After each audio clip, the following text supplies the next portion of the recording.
guys. Hopefully my webcam's doing alright, looks a bit blurry. I am starting a new series based on business growth strategies because it's one of my favorite things to do is helping people come up with ideas to grow their businesses.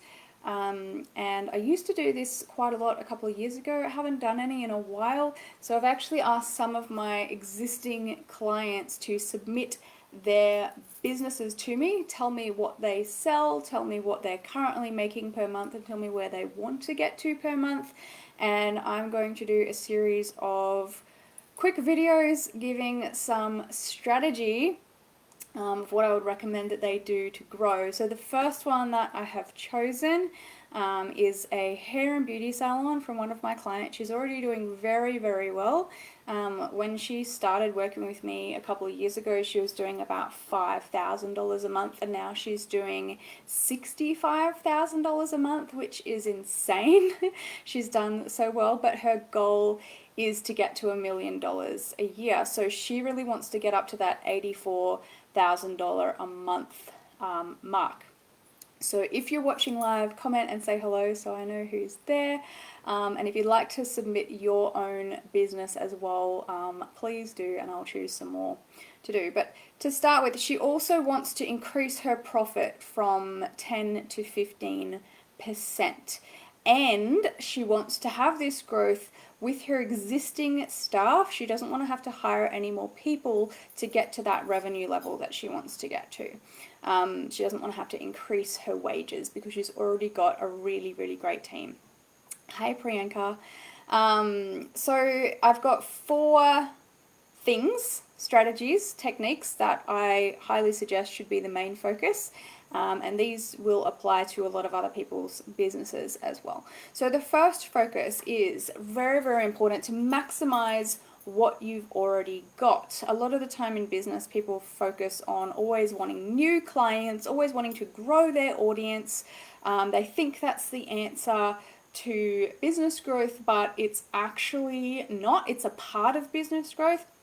But if you're not maximizing what you've already got, you're not going to be making the maximum amount of results. So what I mean by that is because this particular client owns a hair and beauty salon, meaning they do both hair and beauty services, my first thought or first suggestion for how she can increase her revenue is to make sure that the maximum amount of her clients, like most of her hair clients are also getting beauty services, and most of her beauty clients should also be trying hair services. So if that's not currently the case, and if she doesn't have a strategy in place for talking to clients about trying these other services, then there's definitely room for improvement there. There's room to increase the revenue.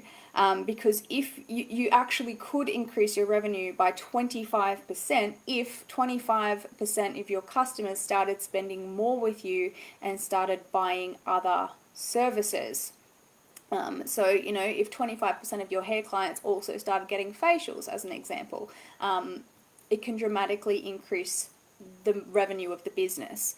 The next point to be aware of is that you need to increase the visit frequency, increase the frequency that clients come into the business. So one thing that you could do as a hair salon, and I don't know the actual details of exactly what she is doing, but one example that I know is a lot of people will rebook clients between like 6 to 8 to 12 weeks as an example. Normally 6 to 8 is pretty standard for hair salons, but what you could do is try and get your clients coming back a little bit more regularly. So instead you could say, would you like to come back within 4 or 6 weeks? So it's just making that tiny little difference, or even 5 to 7 weeks, like bring it closer from 6 to 8 to 5 to 7, and you can get clients in you know, an extra visit per year doing it that way, as long as it's beneficial for them as well. Of course, it has to be what the client wants or what's best for the client.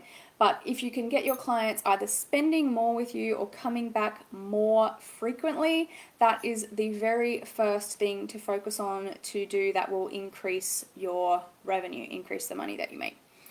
The other way to do that, if you can't increase the amount of times that a customer comes in or the amount of things that a customer buys, you could start looking at implementing a customer membership, a VIP membership, and then focusing heavily on getting the majority of clients that come to you, the majority of new clients that come to you, or the clients that don't come back really regularly, trying to get them onto that membership so that they obviously need to see the benefit in it as well. It needs to be really, really good for them. It needs to be what they want. But that's also going to help you increase the frequency that the clients come in and increase the amount of money that that customer spends with you throughout the year. So as an example, you could have some kind of, I know it works really well for beauty salons and hair salons, like a beauty package, or, you know, they spend $99 a month, or they spend $199 a month and they get this, this, and this every month. And they also get a free upgrade, there needs to be some kind of perk for being a VIP member. But the benefit of having a membership in your business is that it increases the frequency that the client comes in, and usually it increases the amount that they spend as well, because when people are on a membership, it feels like they're not paying. They show up because they've already paid, the money's come out of their bank account, they feel like they've already paid because they don't have to pay you. So a lot of the time they're actually more open and willing to buy other products while they're there. Hey Des, you have a bee removal dude coming. That's different. Hope the bees aren't in your house. The next point that I had is, of course, you still need to have new clients coming into your business at all times as well. If you want to take your business growth seriously, yes, you can build a great business by focusing on customer retention and getting clients spending more. But yeah, new clients is, of course, a very important thing. So what you want to do is make sure that you have a strategy in place for when new clients do come in, that you focus on upselling and rebooking like we just talked about. So start to see every single customer that comes into your business not just as, okay, they just want this today. Start to see them as though, okay, we need to build a relationship with this person. We need to have a really great experience with them. We need to make sure that we exceed their expectations, and that we make sure that they feel comfortable with coming back and buying more from us. Because that can turn a one-time new client into a client that comes back for years and spends a lot of money with you. And the final point that I wanted to make was that to increase profit, of course, there are two ways of doing this. I mean, there's lots of ways, but the two main ways are to either increase your prices. So what you could do is increase the prices of your existing products and services by even just a slight amount. Like if you want to increase profit by 10%, then you could increase your prices by 10% and then bam, increase profit by 10%. But if that's not possible for you, what you could do is actually create a couple of brand new higher priced, higher profit services or packages or offers or promotions or something for your existing clients to upgrade to, for your existing clients to buy, and that will help to increase the profit. The other way to increase profit is to reduce expenses. So it's always a good idea for any business owner that wants to make more profit and wants to make more money, a few times a year or even monthly, to sit down and look at where all your money is coming from and where all your money is going to, and make sure that you are not overspending on things that are not providing a good return. So yeah, that's what I had to say. That's what I wanted to share in this particular video. This is the first one. I'd like to do more for different businesses and different industries, different products and services. So if you would like to submit yours, that's my approach to growing a hair and skin business to $1 million a year. That's what I would be focusing on. Of course, then if you want to really ramp it up and bring in, you need to perfect that first. You need to perfect all of those things first, and then once that's working really, really well, then you would go all in on the marketing. Then you would go all in on the advertising to make sure that you do start getting lots and lots of new clients in, but that every single new client is actually being maximized for the return that you get on the investment of your advertising and of your marketing.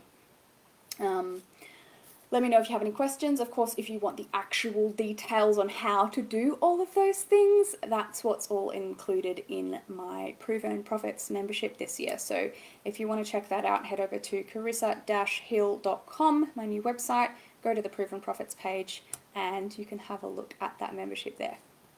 Okay, Desiree has bees in the yard. Sucks. All right. Well, let me know if you guys liked that, and yeah, if you'd like me to do more episodes like this. Comment below and tell me about your business. All right. Ciao. Good luck.